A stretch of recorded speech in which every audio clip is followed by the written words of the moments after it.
নিঃসন্দেহে যে কোনো বিদায়ই কষ্টের, বেদনার, হোক সেটা সাময়িক অথবা চিরতরে। জাগতিক নিয়মকে স্বাগত জানাতে হবে, কারণ এর ব্যতিক্রম করার সাধ্য আমার, তোমার, কারোরই সাধ্য নাই। এই ধরনের খেলাঘরে মনে রাখে কে কারে? দুলে সাগর চাঁদ সোহাগে, মরু মরে পিপাসায়। সত্যি এই সাম্প্রতিক সময়ে অনেকগুলো বিদায়কে আমাদেরকে বরণ করে নিতে হয়, এবং নিঃসন্দেহে এই বিদায়গুলো আমাদেরকে অনেক বেশি কষ্ট দেয়, কিন্তু বাস্তব সত্য অস্বীকার করার কোনো উপায় নাই।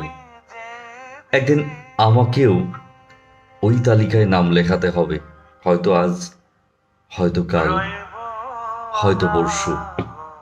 কিন্তু এই সাময়িক সময়ের জন্যে আমাদের মধ্যে এত ব্যবধান, এত মত পার্থক্য, এত কিছু কেন?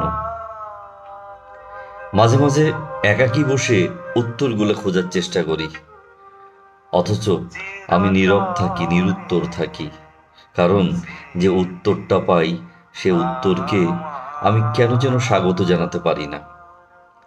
সো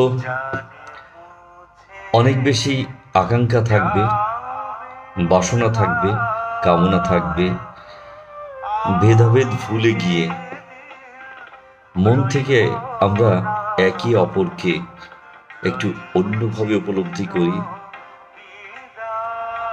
আজ আছি, কাল আমি গত হব, আমরাও।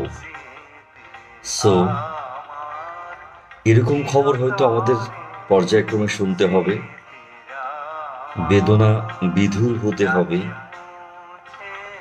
আবার চিরাচরিত নিয়মে স্বাভাবিক ছন্দে ফিরতে হবে। এই তো জীবন। সুতরাং অনেক বেশি শুভকামনা সবার জন্যে,